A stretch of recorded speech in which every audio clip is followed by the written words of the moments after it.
This is Pradeep Verma the commerce गुरु। एक बार फिर स्वागत करता हूँ आप सभी का आपके अपने YouTube channel commerce study zone में। तो आज की इस वीडियो में हम डिस्कस करने वाले हैं उन वेरियस पेजेस के बारे में जो कि किसी भी प्रोजेक्ट फाइल जैसे कि अकाउंटेंसी एंड बिजनेस स्टडीज़ या इकोनॉमिक्स, ठीक है, आप किसी भी प्रोजेक्ट फाइल में अपने कंटेंट के अलावा स्टार्टिंग में और एंड में जिन पेजेस को अरेंज करते हैं, जिस सीक्वेंस में, और जो जो पेजेस लगाते हैं आप, वो कौन कौन से पेजेस होते हैं और उसको लिखा कैसे जाता है। तो एक सूटेबल एग्जांपल के साथ यानी डेमो के साथ मैं आपको उन सभी पेजेस को एक बार शो करने की कोशिश करूंगा इस वीडियो के माध्यम से, जिससे कि आप सभी का प्रोजेक्ट फाइल कंप्लीट तरीके से रेडी हो सके फॉर बोर्ड एग्जामिनेशन। तो आइए स्टार्ट करते हैं आज का ये वीडियो।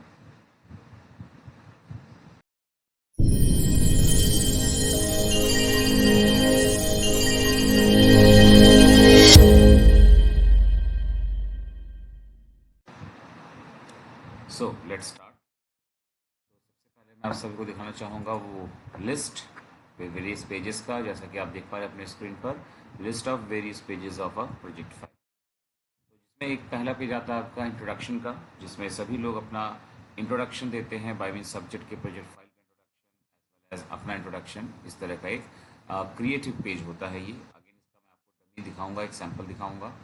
देन एक्नॉलेजमेंट पेज होता है एक, देन सर्टिफिकेट का एक पेज होता है, इंडेक्स का एक पेज होता है, कंक्लूजन का एक पेज होता है और बिब्लियोग्राफी का भी एक पेज होता है।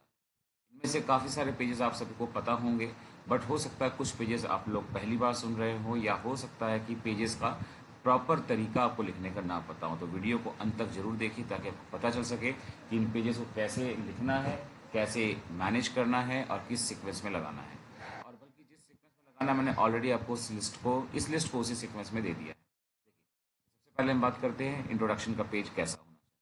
तो एक्चुअली ये आपके खुद के क्रिएटिविटी पर है, आपके अपने ओपिनियन पर है, जजमेंट पर है कि आप कैसा प्रोजेक्ट का इंट्रोडक्शन पेज बनाना चाहते हैं।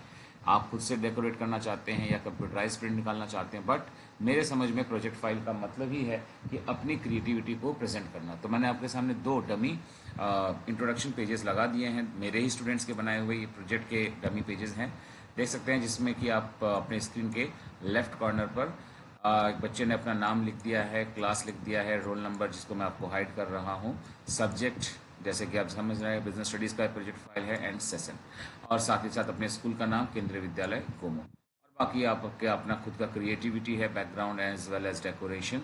And then on the right side आप अगर देखें तो बच्चे का नाम, अगेन सब्जेक्ट, क्लास, ये रोल नंबर बताना चाहूँगा। रोल नंबर जो यहाँ पर होगा, ये क्लास का आपका रोल नंबर नहीं होता है, यहाँ रोल नंबर वो होता है जो आपको सीबीसी के द्वारा अलॉट किया जाता है। और बाय फार अब तक सीबीसी ने किसी को भी रोल नंबर नहीं अलॉट किया है करंट सेशन के लिए, क्योंकि अभी कोई इसका अनाउंसमेंट नहीं हुआ है, ठीक है। तो ये है आपका इंट्रोडक्शन का पेज का एक सैम्पल।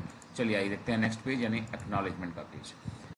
देख सकते हैं एक्नॉलेजमेंट का पेज, और आपके स्क्रीन पर एक्नॉलेजमेंट का पेज जिसमें कि डिटेल्स को लिखा हुआ है बच्चे ने अपने क्लियर हैंड राइटिंग में। तो इसलिए मैंने आपको इस प्रोजेक्ट फाइल का वो पर्टिकुलर पेज का स्नैप लगा दिया, जिससे कि आप इसको पढ़ सकें और समझ सकें कैसे इसको लिखा जाता है।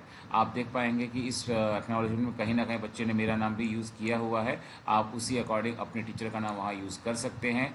And at last of the acknowledgement page आपको अपना नाम, अपना क्लास और अगेन आपका बोर्ड रोल नंबर आपको ज़रूर लिखना पड़ता है। और ये भी बताना चाहूँगा कि एक्नॉलेजमेंट का ये जो पेज होता है, एक्चुअली ये पेज देखिए, प्रोजेक्ट में हर पेज तो बच्चा ही लिखता है, लेकिन एक्नॉलेजमेंट के इस पेज को बच्चा ही रिप्रेजेंट करता है। बाय मीन्स बच्चा ये एक्नॉलेजमेंट दे रहा होता है जो यहाँ पे आप लिख रहे होते हैं। एक्चुअली कई बार क्या होता है कि हम प्रोजेक्ट में पेजेस लगाते हैं, लेकिन पता नहीं होता कि उस पेज का लिखने का मकसद क्या है। तो यहाँ पे एक्नॉलेजमेंट का मकसद है बच्चा अपना एक्नॉलेजमेंट दे रहा है कि इस प्रोजेक्ट में उसने क्या और कैसे किया है, ठीक है।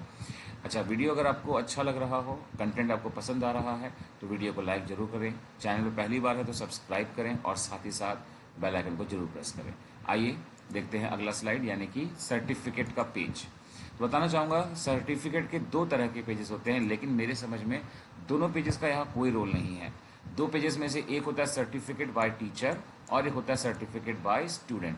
तो स्टूडेंट के सर्टिफिकेट के पेज को आप चाहें तो इग्नोर कर सकते हैं, लेकिन जो पेज कंपलसरली आपको लगाना होता है वो है टीचर का सर्टिफिकेट पेज। आप देख पा रहे हैं सर्टिफिकेट के पेज को मैंने प्रिंट आउट फॉर्म में बच्चों को प्रोवाइड किया हुआ है या बच्चे ने लगाया है। यहाँ देख पाते हैं आपके लेफ्ट स्क्रीन पर आप एक्सटर्नल एग्जामिनर का साइन का कॉलम है और इंटरनल का राइट साइड, यानी आपके स्कूल के रेगुलर टीचर यहाँ साइन कर देंगे और इस तरफ आपके जो बाहर से टीचर अपॉइंट होकर आएंगे जिसका भी नाम अता पता कुछ नहीं मालूम वो यहाँ साइन करेंगे।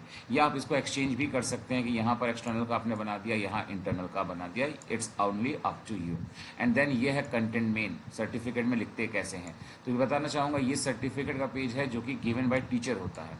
एक्चुअली इसमें जो लाइन लिखी गई है टीचर के पॉइंट ऑफ व्यू से लिखी गई है, मतलब टीचर इस चीज़ का सर्टिफिकेट दे रहा होता है कि इस सब्जेक्ट के प्रोजेक्ट फाइल को जिसका कि टॉपिक ये है उसको इस बच्चे ने बनाया है और उसने इसको बनाने के लिए जितने भी गाइडलाइंस है, सिंसियरिटी है, उन चीज़ों को फॉलो किया है। और यही चीज़ हमें साइन करके हमारे दोनों टीचर मतलब इंटरनल और एक्सटर्नल देते हैं। तो यानी लिख तो आप रहे हो ये पेज, लेकिन साइन करके दे रहे हैं आपको आपके टीचर्स, यानी कि वो सर्टिफाई करते हैं कि आपका ये प्रोजेक्ट कंप्लीट बना है, ठीक से बना है। और अगर ये पेज आपके प्रोजेक्ट फाइल में नहीं होता है तो आपका प्रोजेक्ट सरासर इनकम्प्लीट माना जाता है। नेक्स्ट पेज आता है आपका इंडेक्स का। अगेन इंडेक्स के पेजेस अलग अलग बच्चे अलग अलग तरह से बनाते हैं, लेकिन कम से कम जो कॉलम्स होने जरूरी हैं उसमें सीरियल नंबर है, टॉपिक या कंटेंट है, पेज नंबर होता है और रिमार्क्स का भी एक कॉलम होता है। तो जैसे आप देख पा रहे हैं इस बच्चे ने इंट्रोडक्शन का पेज, उसके बाद उसने प्रोडक्ट को क्यों चुना है, हिस्ट्री ऑफ द पेन यानी प्रोडक्ट इसका पेन रहा होगा, रीज़न फॉर सिलेक्शन क्या है, ऐसे ही करते करते 21 पॉइंट्स ऑलरेडी बच्चे ने लिखे हैं और हर एक का पेज नंबर बता रखा है कि वो किस पेज पर है या किस पेज से लेकर किस पेज के रेंज में मौजूद है। और उसी पर आप देख पा रहे हैं यहाँ पर मेरे साइन यानी इंटरनल टीचर के साइन और एक्सटर्नल के भी साइन मौजूद हैं। तो ये है आपका इंडेक्स का पेज का एकदम सिंपल सा और आइडल फॉर्मेट। बाकी आपके अकॉर्डिंग है कि आप उसमें थोड़ा बहुत इम्प्रोवाइजेशन करना चाहें तो कर सकते हैं। नाउ नेक्स्ट आता है आपका कंटेंट। कंटेंट आपको लिखना है, वो ऑलरेडी मैंने प्रोजेक्ट फाइल्स के प्रीवियस वीडियोस में दिखा दिया है। अगला आता है आपका कंक्लूजन का पेज। तो सारे कंटेंट्स का जो 20-25 पन्ना 30 पन्ना आपको लिखना होता है लिख लिए। अब आ जाते हैं आप कंक्लूजन के एक पेज पर। तो कंक्लूजन भी एक ओपन एंडेड पेज है जिसको आप अपने अकॉर्डिंग लिख सकते हैं, लेकिन एक सैम्पल के तौर पर मैंने आपको कंक्लूजन का एक पेज लगा दिया जो इस बच्चे ने लिखा हुआ है। और बताना चाहूँगा मैं आपको अगले ही वीडियो में इस बच्चे की कंप्लीट प्रोजेक्ट फाइल अपलोड करके दिखाऊंगा। तो कंक्लूजन इस बच्चे ने जो लिखा है वो आपके सामने है और क्लियर है, आप इसको बिल्कुल इत्मीनान से पढ़ सकते हैं। मैं पढ़कर वीडियो का लेंथ नहीं बढ़ाऊंगा और ना ही टाइम वेस्ट करूंगा, यानी एक शॉर्ट समरी है आपके प्रोजेक्ट फाइल की इस पेज के। सो आइए अब बात करते हैं बिब्लियोग्राफी के पेज के बारे में। तो ये है बिब्लियोग्राफी का पेज और बताना चाहूँगा आप सबको कि बिब्लियोग्राफी का पेज एक्चुअली जो होता है वो एक शॉर्ट डिटेल्स होता है अबाउट कि आपने उस प्रोजेक्ट फाइल को कंप्लीट करने के प्रोसेस में किस बुक का इस्तेमाल किया, अगर आपने इंटरनेट का यूज़ किया तो वो किस वेबसाइट के गो थ्रू आपने किया, किसी मैगज़ीन का आपने इस्तेमाल किया तो वो कौन सी मैगज़ीन है, या किसी पोर्टल का इस्तेमाल किया तो उस पोर्टल का नाम क्या है, या किसी मोबाइल ऐप का इस्तेमाल किया तो वो ऐप कौन सा है। इस तरीके से आपने जिस चीज़ का रेफरेंस लिया है अपने उस प्रोजेक्ट को कंप्लीट करने के लिए उसका आप यहाँ पर डिस्क्रिप्शन देते हैं। जैसे बच्चे ने आप पढ़ पा रहे होंगे लिखा है सब डिटेल्स कि उसने बिजनेस स्टडीज़ की बुक का इस्तेमाल किया है या इस पर्टिकुलर लिंक का इस्तेमाल किया जो कि यूट्यूब का ये लिंक है, या फिर उसके अलावा उसने विकीपीडिया का इस्तेमाल किया है एज ऑन। तो इस तरह से आपको यहाँ एक्सप्लेनेशन नहीं देना है बल्कि ये बताना होगा कि आपने किस चीज़ का इस्तेमाल करके या कहाँ कहाँ से रिसोर्सेज का यूज़ करके इसको कंपाइल किया है या उसको बनाने के प्रोसेस में कहाँ से डिटेल्स खोजे और खंगाले हैं। तो ये होता है बिब्लियोग्राफी को लिखने का मतलब।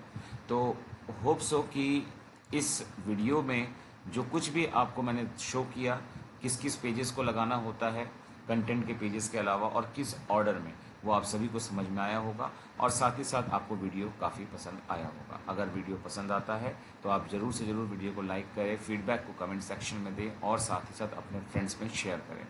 तो मिलते हैं अपने नेक्स्ट वीडियो में जिसमें कि मैं इसी बच्चे के प्रोजेक्ट फाइल को कम्प्लीटली अपलोड करके एक्सप्लेन कर जरूर आप सबके बीच शेयर करूँगा। तब तक के लिए take care and bye bye.